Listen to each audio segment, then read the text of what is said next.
You're not broken. You're just carrying a map. No one ever taught you how to read. And still, somehow you've made it here. They told you that self-acceptance means loving every part of yourself all the time. But that idea, it's not just unrealistic. It's exhausting.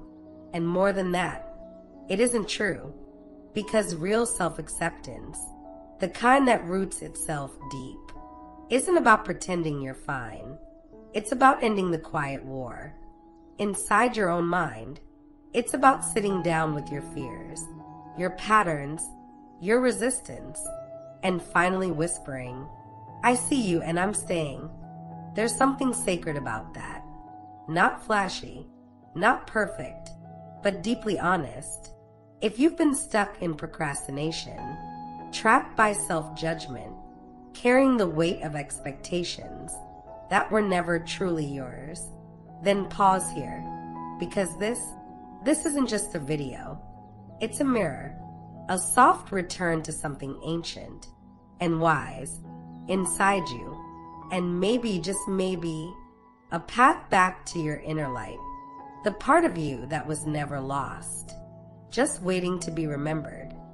There comes a moment, quiet, Serena, when you finally stop running from your own reflection, and that moment is sacred, because that's where self-awareness truly begins. Not in judgment, but in witnessing. Not in fixing, but in gently noticing what rises inside you. When sadness appears, does it crash in loud and clear? Or does it slip in sideways, disguised as irritation? Are there patterns, like always shrinking around authority, or going silent the moment someone says, we need to talk? These moments are not random. They're spiritual breadcrumbs, guiding you back to something deeper. Old wounds, unspoken stories, beliefs that were never really yours, but still shaped your path. Sometimes, what seems like simple frustration is actually the weight of years spent carrying the fear of not being enough. Procrastination? Often it's not laziness. It's fear, dressed in stillness. And maybe you keep saying yes to everything, not out of joy, but because self-sacrifice once made you feel worthy and safe. These aren't just habits.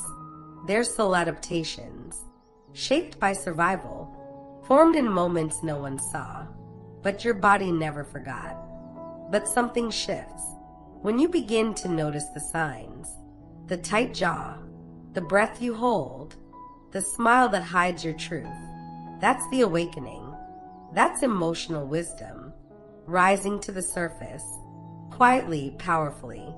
And one of the most sacred tools to support that awareness, a reflection journal, not to vent, but to witness, to sit with yourself, like you would with someone you love, honest, open, without rushing to fix. Writing something as simple as, I felt invisible today again, can open a doorway. Why again? What story am I repeating? What truth needs to be heard? That page becomes a mirror, not one that judges, but one that gently reveals. And with each word, a veil lifts, a deeper truth is remembered. From that softness, something sacred begins to surface. A new question, a quiet invitation. How do I love the version of me that was just trying to stay safe? That is the beginning of wholeness. That is the return to self. It's wild how often we confuse being good with being completely exhausted. We praise the ones who give endlessly, who say yes every time, who carry the weight for everyone else, without ever asking who carries them. But beneath that constant giving, there's often a quiet fear. Fear of being replaced, fear of being unneeded, fear that if you slow down, you disappear. She gives until she's empty, not from abundance, but from survival. He delays the work, Not because he doesn't care, but because the weight of perfection has frozen his voice. These aren't flaws. They're sacred adaptations, survival patterns etched into us by wounds we didn't ask for and didn't know how to heal. Picture someone who always puts others first, even when they're falling apart inside. That's not just kindness. That's emotional conditioning. A soul that learned early on that love must be earned through usefulness, through sacrifice, through silence. Or imagine someone who keeps procrastinating on a dream that lives in their heart. It's not laziness, it's fear, whispering through the cracks. You'll never be good enough. These aren't just habits. They're spiritual shields, crafted long ago to protect what was most tender. And maybe they worked once. Maybe they helped you survive. But now, they block the freedom your spirit is quietly calling for. And here's where the shift begins. When you bring awareness into these moments, when you feel your chest tighten before saying yes again, when dread creeps in before you even open the laptop, pause. That's the sacred cue. Breathe, not to fix, but to feel, to return, and if you can, write.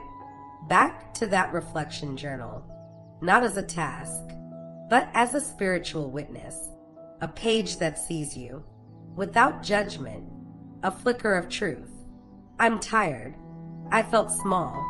I wanted to say no. Just one honest line can open the door, because once you see the why behind the pattern, you begin to meet yourself with compassion. And that's when things begin to shift, not forcefully, but gently, like light breaking through the fog. Here's something we're rarely told. Emotional pain isn't what breaks you. It's your resistance to it. Every time you say, I shouldn't feel this, or I should be stronger than this, you turn against your own heart. But the moment you whisper, this feeling is here and I can hold it, you begin the quiet revolution of healing. Let's say anger rises, and instead of breathing through it, you judge it. I'm awful for feeling this. What's wrong with me? That's resistance. But resilience, real spiritual resilience, starts with softness. Okay, this is anger. Let me breathe with it. Let me listen. Creating space for your emotions, even the uncomfortable ones, doesn't give them control. It gives you back your power, your peace, your presence, because that's the heart of self-acceptance. You don't have to be perfect to be worthy of your own compassion. So here's something to try. Next time a feeling rises, don't rush to fix it. Just be with it. Track it like sacred breath. Ask yourself, what stirred this? What story am I reliving? This kind of spiritual attention, it turns inner chaos into clarity, and with time, you begin to understand something beautiful. When you stop resisting the storm, you remember you've always had the strength to stand in the rain. We rarely realize just how much of our emotional pain is born in the space between what we hoped for and what actually happened. A friend doesn't show up the way you needed. A plan unravels. Your healing doesn't move as quickly as you imagined. And then, quietly, frustration slips in. Self-judgment sharpens. Comparison begins to whisper. But these aren't just passing moods. They're signals, sacred messengers, carrying deeper truths. They reveal expectations you never agreed to. Scripts written by a younger version of you, trying to make sense of a world that asked for too much. Imagine someone on their healing path, doing the work, showing up, meditating, journaling, trying to be better every day. And still, a single conversation brings back an old ache. A wound opens. Shame rushes in. But here's the deeper truth. Self-acceptance doesn't mean you never get triggered again. It means welcoming the moment with wisdom, not resistance. The goal was never perfection. It was presence. It was truth. It was learning to meet reality as it is, not as your mind hoped it would be. So when you feel the spiral, when resentment rises, or comparison pulls you under, pause, breathe, and ask, what was I hoping for? Where did that expectation come from?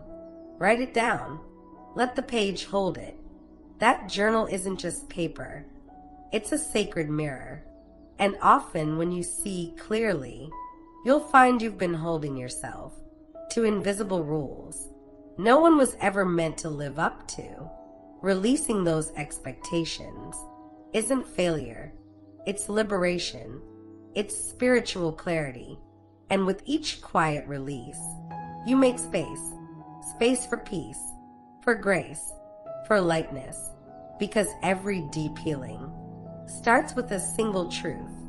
Self-acceptance. Not the polished kind that says, I'm fine. But the soul-deep whisper that says, I'm doing my best, and for today that's enough. Healing begins when you stop fighting the person you've been, when you stop running from the version of you that stumbled, that broke, that simply didn't know another way. And here's the sacred twist. Forgiveness? It's not just for others. It's for you, for the one who coped, who survived, who did what they could with what they had. Imagine someone who's been carrying pain for years from a broken bond, a dream that fell apart, or a pattern they've repeated more times than they can count. And one morning, they whisper, I forgive myself for not becoming who I thought I should be. And in that moment, something softens, something opens. That's where the transformation begins, where resistance dissolves and truth returns. You were never broken. You were always becoming. And the deeper the wound, the deeper the well of wisdom you now carry. And then, almost quietly, gratitude appears. Not the surface kind, but the kind that lives in your bones. The kind that says, even this taught me something sacred. And when you write those words, they become holy, not because of what they fix, but because of what they reveal. You are not what happened to you. You are who you are becoming because of it. And slowly, by walking this serena path, by choosing softness over shame, you begin to feel lighter. Not because life became easier, but because you're no longer dragging the weight of who you used to be. So now you know, self-acceptance was never about perfection. It's about showing up for yourself, even when the voice in your head tries to convince you you're not ready, not worthy, not enough. But let me ask you something. What part of yourself have you been silencing instead of listening to? What version of you have you labeled unworthy instead of calling home? Healing isn't about fixing your reflection. It's about remembering who you are beneath the noise, beneath the rules, beneath the expectations. The real you, still here, still breathing, still sacred. So take one piece of this, just one, and anchor it. Maybe it's writing your next truth. Maybe it's catching yourself mid-comparison and choosing compassion over criticism. And if this gave you even a moment of clarity, hold it close. Let it echo through your day. Return to it tonight, because this right here, this moment, is how inner transformation begins. And before you go, let me ask you gently, what belief are you finally ready to release? What would your life feel like if you stop resisting who you already are? What belief are you finally ready to let go of? What would your life feel like if you stopped resisting who you already are? If this resonated, don't just move on. Come closer. Subscribe, hit the bell, and stay with me. You've just scratched the surface. The real shift? It starts now.